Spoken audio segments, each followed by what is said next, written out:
क्या आप जानते हैं कि सीढ़ी के बीचों बीच गोल होल क्यों होता है? या फिर क्या आपको पता है कि ताजमहल में चार मीनार क्यों है? क्या आप जानते हैं कि भारत में एक ऐसी भी ट्रेन चलती है जिसकी टिकट की कीमत लाखों रुपए है? यकीनन आपने आज से पहले इतने अमेजिंग फैक्ट्स नहीं सुने होंगे, इसलिए वीडियो को आखिर तक जरूर देखें। फैक्ट नंबर 1, अमेरिकी स्पेस एजेंसी नासा हमेशा से अपने मिशन को लेकर चर्चा में बनी रहती है, जहां ढेर सारे वैज्ञानिक काम करते हैं। लेकिन क्या आप जानते हैं कि नासा में प्लैनेट प्रोटेक्शन ऑफिसर नाम की एक अजीबोगरीब पोस्ट भी है, जिसमें हर साल लोगों को नौकरी पर रखा जाता है। दरअसल इस पोस्ट पर काम करने वाले लोगों को अंतरिक्ष यात्रियों के स्पेस सूट को अच्छी तरह से चेक करना होता है, ताकि उसमें किसी भी तरह का बैक्टीरिया ना हो। ऐसे में जब भी पृथ्वी से कोई मिशन अंतरिक्ष में जाता है या फिर अंतरिक्ष से कोई मिशन वापस धरती पर आता है, तो प्लैनेट प्रोटेक्शन ऑफिसर स्पेसक्राफ्ट के साथ साथ अंतरिक्ष यात्रियों के कपड़ों की अच्छी तरह से जांच करते हैं। ऐसा इसलिए किया जाता है ताकि पृथ्वी से कोई बैक्टीरिया बाहर ना जा सके और बाहर से कोई बैक्टीरिया पृथ्वी पर ना पहुंच सके। इस जॉब की शुरुआत साल 1967 में की गई थी, जिसके बाद से प्लैनेट प्रोटेक्शन ऑफिसर नासा के साथ मिलकर काम कर रहे हैं। अगर कोई बैक्टीरिया गलती से आउटर स्पेस से पृथ्वी में आ जाता है, तो उससे निपटने और इंसानों की रक्षा करने की जिम्मेदारी इन्हीं ऑफिसर्स की होती है। इस काम के लिए प्लैनेट प्रोटेक्शन ऑफिसर को ट्रेनिंग दी जाती है और इन्हें हर महीने $187,000 की सैलरी भी मिलती है। फैक्ट नंबर 2, ये तो हम सभी जानते हैं कि टेक्नोलॉजी के मामले में जापान काफी आगे है, जिसका मुकाबला कर पाना किसी भी देश के लिए मुश्किल है। लेकिन टेक्नोलॉजी के अलावा जापान के लोग फिट रहने के लिए काफी कुछ करते हैं, जिसमें से एक है ट्रेडमिल साइकिल का इस्तेमाल करना। दरअसल ये एक एडवांस साइकिल है जिसे ट्रेडमिल का लुक दिया गया है। इस ट्रेडमिल साइकिल पर पैडल मारने के बजाय चलना होता है, जिसकी वजह से साइकिल के पहियों को ऊर्जा मिलती है और वो सड़क पर तेज स्पीड से भागने लगती है। जापान में इस ट्रेडमिल साइकिल का इस्तेमाल बड़े पैमाने पर किया जा रहा है, ताकि लोग चलते फिरते पतले हो जाएं और उन्हें सफर करने के लिए किसी वाहन की जरूरत भी न पड़े। आपको बता दें कि इस ट्रेडमिल साइकिल को चलाने से बॉडी की कसरत हो जाती है, जबकि व्यक्ति को कार या बाइक से सफर करने की जरूरत भी नहीं पड़ती है, जिसकी वजह से पॉल्यूशन भी कम होता है और लोग बड़ी ही आसानी से फैट टू फिट हो जाते हैं। फैक्ट नंबर 3, भूकंप का नाम सुनते ही आप में से बहुत से लोग घबरा जाते होंगे, क्योंकि ये एक ऐसी प्राकृतिक आपदा है जो पल भर में इंसान की जान ले सकती है और उसके घर को पूरी तरह से तबाह कर देती है। लेकिन क्या हो अगर इसी भूकंप के बीच लोग खाना खाने का लुत्फ उठाते हो, और वो भी बिल्कुल बेफिक्र होकर। दरअसल स्पेन में डिजास्टर कैफे नाम का एक रेस्टोरेंट है, जहां लंच या डिनर पर जाने वाले लोगों को खाने के साथ 7.8 तीव्रता वाले भूकंप के झटकों का सामना करना पड़ता है। दरअसल इस डिजास्टर कैफे को खासतौर से भूकंप के झटके अनुभव करने के लिए बनाया गया है, जो बाहर से बिल्कुल सामान्य दिखाई देता है। लेकिन इस कैफे के अंदर जाते ही जैसे ही लोग अपना फूड ऑर्डर करते हैं और खाना टेबल पर आता है, उसी दौरान 7.8 तीव्रता वाले भूकंप के झटके शुरू हो जाते हैं। हैरानी की बात यह है कि इन झटकों की वजह से खाना टेबल से नीचे नहीं गिरता है, जबकि टेबल के आसपास कुर्सी पर बैठे लोग झटकों की वजह से नीचे जमीन पर गिर जाते हैं। इस रेस्टोरेंट में बच्चों के लिए एक एलियन थीम कैफे बनाया गया है, जहां वयस्क लोग बैठकर खाना नहीं खा सकते हैं। वहीं डिजास्टर कैफे में काम करने वाले वेटर और अन्य स्टाफ हेलमेट समेत अन्य प्रकार के सुरक्षा गैजेट्स पहने हुए दिखाई देते हैं, जो आपको ऑर्डर लेने के बाद कैफे की लाइट्स को ऑफ कर देते हैं और फिर ग्राहकों को भूकंप के तेज झटके दिए जाते हैं। इसी वजह से डिजास्टर कैफे लोगों के बीच काफी मशहूर हो रहा है, जहां लोगों की भारी भीड़ इकट्ठा होती है। इसलिए इस कैफे में लंच करने के लिए लोगों को एडवांस में टेबल बुक करनी पड़ती है। फैक्ट नंबर 4, आमतौर पर छोटे बच्चों को कई तरह की समस्याएं होती हैं, जिसके बारे में वो अपने माता पिता को नहीं बता पाते हैं। 1 से 3 साल के छोटे बच्चे सिर्फ रोते रहते हैं और माता पिता उनकी परेशानी को समझ नहीं पाते हैं, जिसकी वजह से अगर बच्चे को कोई गंभीर बीमारी हो तो उसका पता बहुत बाद में चलता है। लेकिन वैज्ञानिकों ने हाल ही में एक ऐसा एडवांस जंप सूट तैयार किया है, जो छोटे बच्चों की मानसिक और शारीरिक हेल्थ के बारे में तुरंत पता लगा सकता है। इस जंप सूट को 5 महीने से बड़े बच्चों को पहनाया जा सकता है, जो एडवांस सेंसर की मदद से बच्चे की एक्टिविटी और बॉडी मूवमेंट पर नजर रखता है। ये जंप सूट बच्चे की बॉडी में पनप रही किसी भी तरह की बीमारी या बैक्टीरिया का पता लगाने का काम करता है, जिसकी सूचना माता पिता को दी जाती है। इस तरह एडवांस जंप सूट की मदद से पेरेंट्स अपने बच्चे की समस्या को आसानी से समझ सकते हैं और अगर उसे कोई मेडिकल दिक्कत होगी तो उसका समय पर ट्रीटमेंट भी करवा सकते हैं। इतना ही नहीं, ये जंप सूट बच्चे को भविष्य में होने वाली बीमारियों के बारे में भी माता पिता को सतर्क करता है, जिसकी वजह से बच्चे को भविष्य में गंभीर बीमारियों से बचाया जा सकता है। फैक्ट नंबर 5, आज तक आपने कई तरह के नेशनल पार्क देखे होंगे जो अपनी खूबसूरती के लिए जाने जाते हैं, लेकिन क्या आपने कभी पानी के ऊपर तैरते हुए नेशनल पार्क के बारे में सुना है, जो कहीं और नहीं बल्कि हमारे देश भारत में ही है।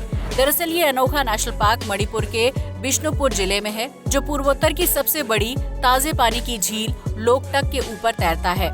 इस झील में दुनिया का एकमात्र नेशनल पार्क है जिसे Keibul Lamjao floating national park के नाम से जाना जाता है। ये नेशनल पार्क झील के बिल्कुल बीचों बीच है, जहां आप विश्व भर से विलुप्त हो रहे संगाई हिरण की झलक देख सकते हैं।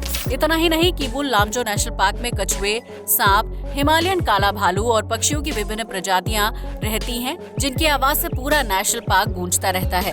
पानी में तैरते हुए इस नेशनल पार्क तक पहुंचने के लिए पर्यटकों को नाव से सवारी करनी पड़ती है। हालांकि पार्क में पहुंचने के बाद आप पैदल चलकर पूरे द्वीप में घूम सकते हैं।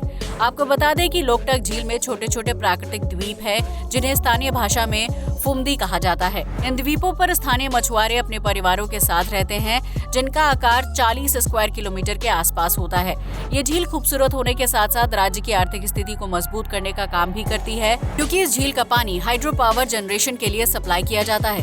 भले ही लोकटक झील अपनी खूबसूरती और फ्लोटिंग नेशनल पार्क के लिए दुनिया भर में प्रसिद्ध है, लेकिन भारत में रहने वाले लोगों को इस खूबसूरत झील और नेशनल पार्क के बारे में ज्यादा जानकारी नहीं है। फैक्ट नंबर 6, आज के आधुनिक युग में खरीदारी से लेकर खाने पीने का बिल भरने के लिए क्रेडिट कार्ड का यूज किया जाता है, जिसकी लिमिट व्यक्ति की कमाई और बैंक बैलेंस के हिसाब से तय की जाती है।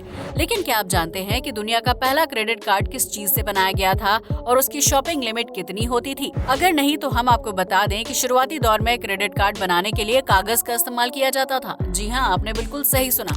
1950 के दशक में जब क्रेडिट कार्ड लॉन्च करने की प्रक्रिया शुरू की गई थी, तो उस वक्त किसी के दिमाग में मशीन से चलने वाले प्लास्टिक क्रेडिट कार्ड को बनाने का ख्याल नहीं आया था। उस दौर में टेक्नोलॉजी बहुत ज्यादा एडवांस नहीं थी। ऐसे में दुनिया का पहला क्रेडिट कार्ड कागज से बनाया गया था। ये क्रेडिट कार्ड बिल्कुल नोट की तरह दिखाई देता था, जिसमें अकाउंट नंबर, कार्ड की एक्सपायरी डेट, खातेदार का नाम और बैंक का नाम लिखा हुआ होता था।